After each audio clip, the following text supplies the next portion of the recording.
Bonjour, messieurs. Permettez-moi de vous poser une question.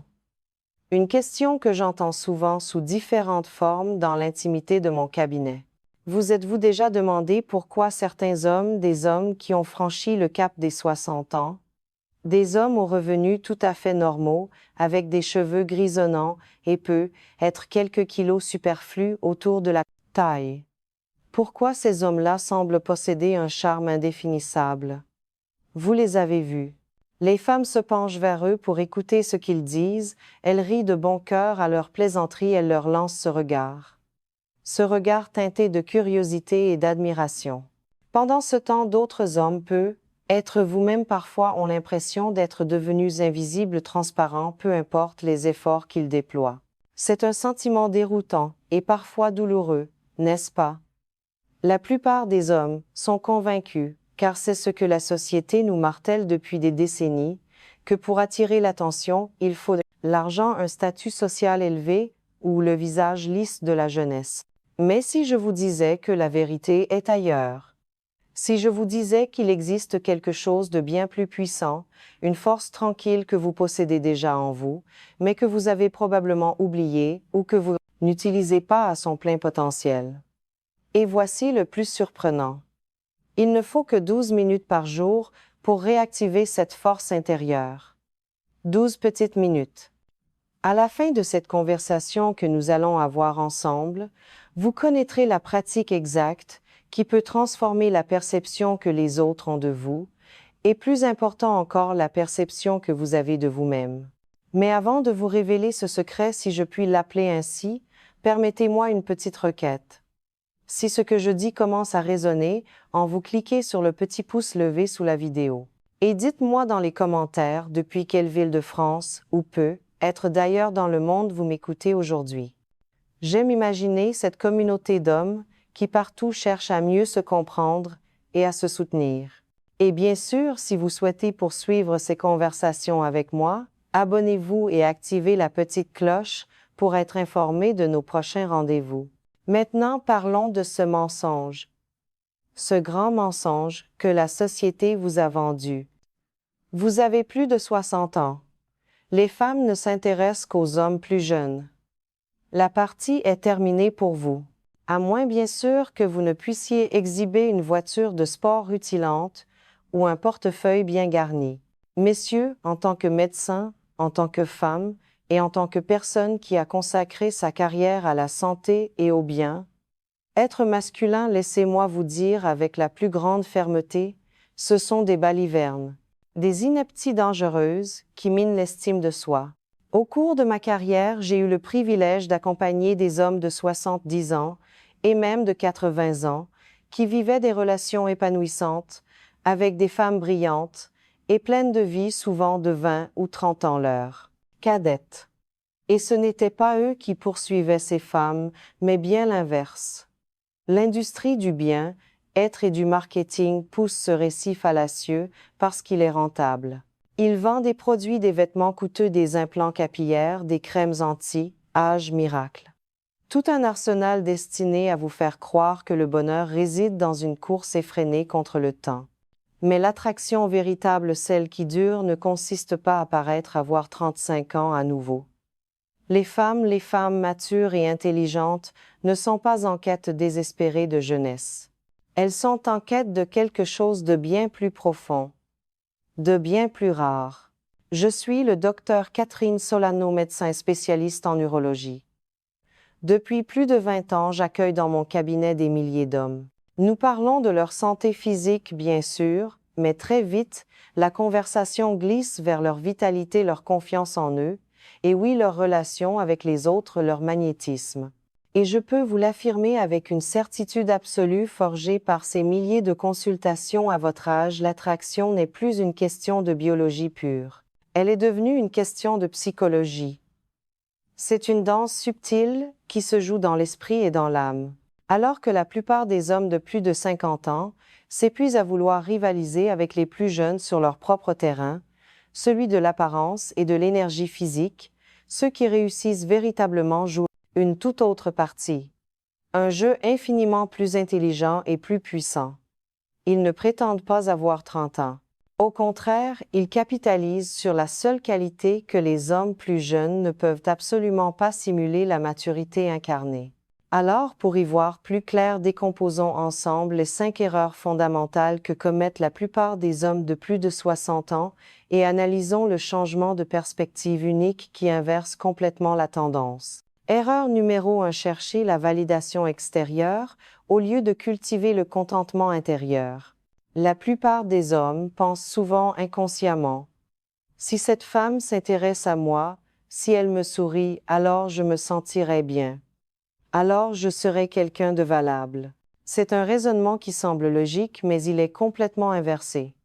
Il place la clé de votre bien-être dans la poche de quelqu'un d'autre. Les femmes et les êtres humains en général possèdent un 6e sens pour détecter ce que l'on appelle le besoin de validation. C'est presque une odeur, une vibration dans l'air. Pensez-y d'un point de vue biologique, presque animal. Le désespoir, le besoin déclenche dans le cerveau de l'autre un signal d'alarme subtil qui dit: cet individu n'est pas stable. Il n'est pas un roc sur lequel on peut s'appuyer. Sur le plan émotionnel, c'est lourd. Très lourd. Une femme ne souhaite pas porter le fardeau de devoir prouver votre valeur à vos propres yeux. Elle cherche un partenaire, pas un patient à qui elle devrait administrer des doses quotidiennes de compliments pour qu'il se sente exister. En pratique, comment cela se manifeste? Vous paraissez nerveux. Vous parlez trop, vous vous justifiez, sans qu'on vous le demande. Vous essayez trop fort d'être drôle, d'être intelligent. Chaque interaction est teintée d'une anxiété sous-jacente. Est-ce que je lui plais? Ai-je dit la bonne chose? Cette tension est épuisante pour vous et palpable pour elle. Le véritable charisme naît de l'absence de ce besoin. Il vient d'un homme qui est déjà complet seul.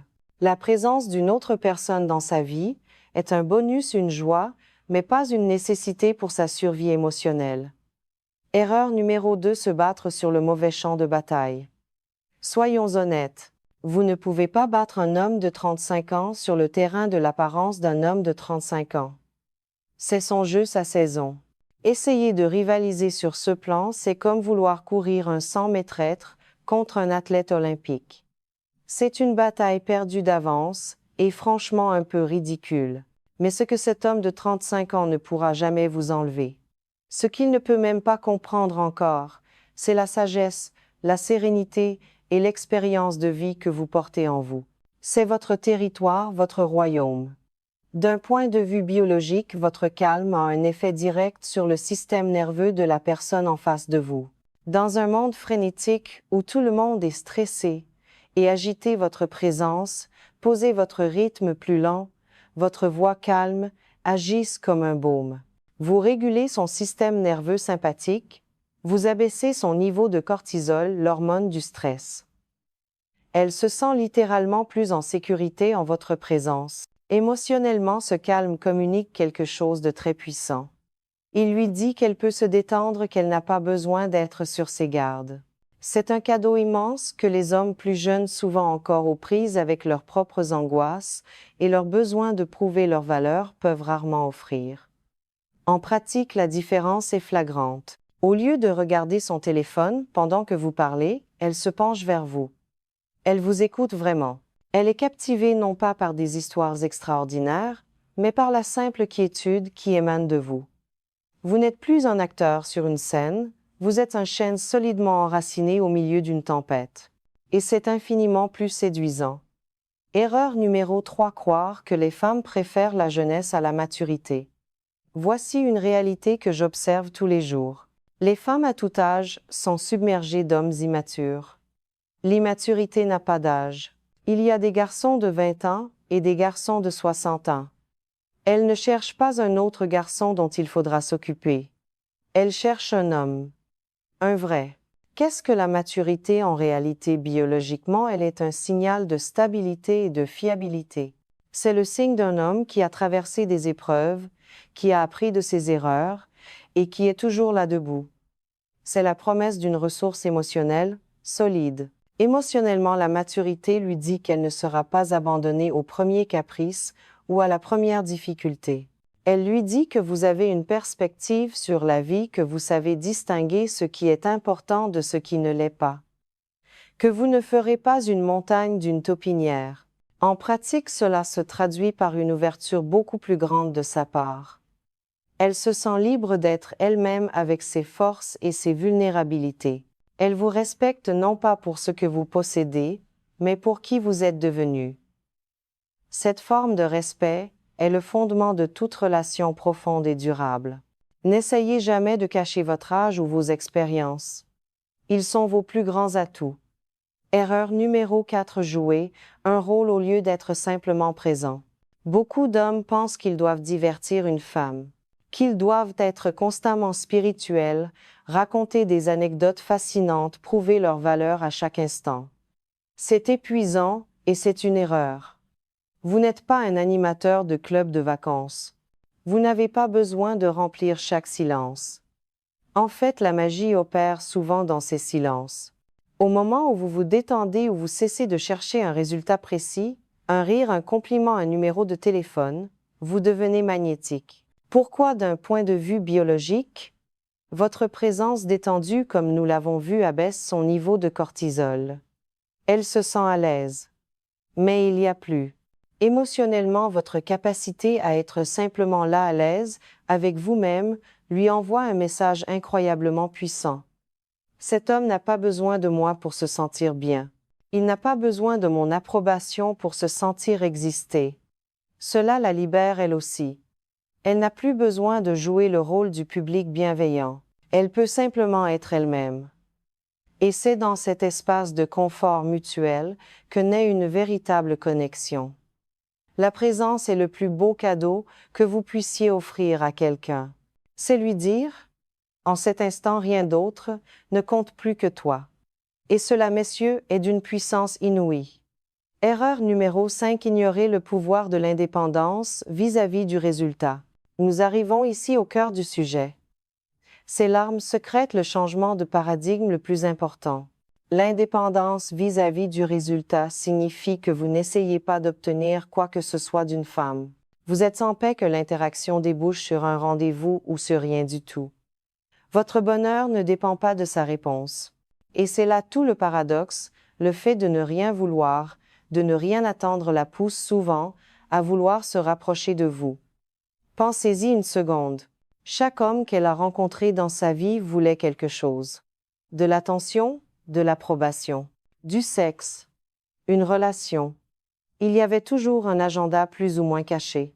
Mais lorsque vous arrivez pleinement serein, simplement curieux de la personne, en face de vous sans attente, que sa réponse soit oui ou non, vous brisez complètement le schéma habituel. C'est déstabilisant, intriguant et irrésistible. Vous n'êtes plus un demandeur, vous êtes un observateur bienveillant de la vie. Vous appréciez la conversation pour ce qu'elle est, un simple moment de partage entre deux êtres humains. Cette posture vous confère une dignité et une force incroyables. Alors la question est comment construire cet état d'esprit? Ce n'est pas un interrupteur que l'on peut actionner, c'est une pratique, un muscle à entraîner. Et c'est ici qu'interviennent nos fameuses 12 minutes. Je l'appelle le protocole d'ancrage intérieur. Une pratique quotidienne de 12 minutes pour reprogrammer votre cerveau et incarner cette indépendance sereine. Étape 1. 3 minutes de plénitude. Chaque matin avant de commencer votre journée, asseyez-vous confortablement, fermez les yeux. Et pendant 3 minutes, concentrez-vous sur le sentiment de satisfaction profonde avec votre vie telle qu'elle est en cet instant précis. Aucune femme n'est nécessaire pour vous sentir complet. Aucune relation n'est requise pour valider votre existence. Juste vous. Pensez à votre santé, au toit que vous avez, au café que vous allez boire, à un souvenir agréable. Ressentez cette plénitude dans votre corps. Vous êtes entier seul. Étape 2. 4 minutes de visualisation sereine. Continuez les yeux fermés. Imaginez-vous en train de discuter avec une femme que vous trouvez attirante, dans un café à Lyon, lors d'une exposition à Paris. Peu importe. La seule règle est vous n'avez aucun objectif. Vous n'essayez pas d'obtenir son numéro. Vous n'espérez pas son approbation. Vous êtes simplement présent, vous l'écoutez avec une curiosité sincère. Vous partagez une pensée, vous souriez. Ressentez le calme de cette interaction. L'absence totale de pression. Vous appréciez simplement le moment. Étape 3-5 minutes de renforcement de l'estime personnelle. C'est la dernière étape. Prenez 5 minutes pour vous remémorer vos réussites, grandes ou petites. Pensez à votre carrière, aux défis que vous avez surmontés. Pensez aux leçons que la vie vous a apprises, même les plus dures. Pensez aux personnes que vous avez aidées, à vos enfants, si vous en avez, aux amis que vous avez soutenus. Ressentez la fierté légitime de l'homme que vous êtes devenu. Le but n'est pas de préparer une liste pour impressionner les autres. Le but est de ressentir cette valeur au plus profond de vous pour vous-même. C'est un ancrage. Faites cela tous les jours. 12 minutes. Et quelque chose de fascinant se produira. Vous commencerez à remarquer que le monde autour de vous change.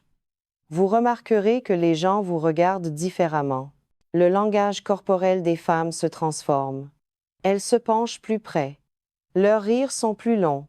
Elles trouvent des prétextes pour engager la conversation avec vous. L'un de mes patients, appelons-le Jean-Pierre, 68 ans, un retraité de Bordeaux, a tenté l'expérience.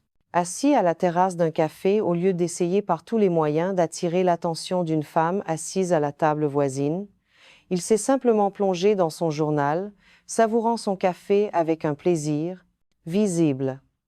En moins de 10 minutes, c'est elle qui a engagé la conversation, lui demandant ce qu'il lisait d'aussi captivant.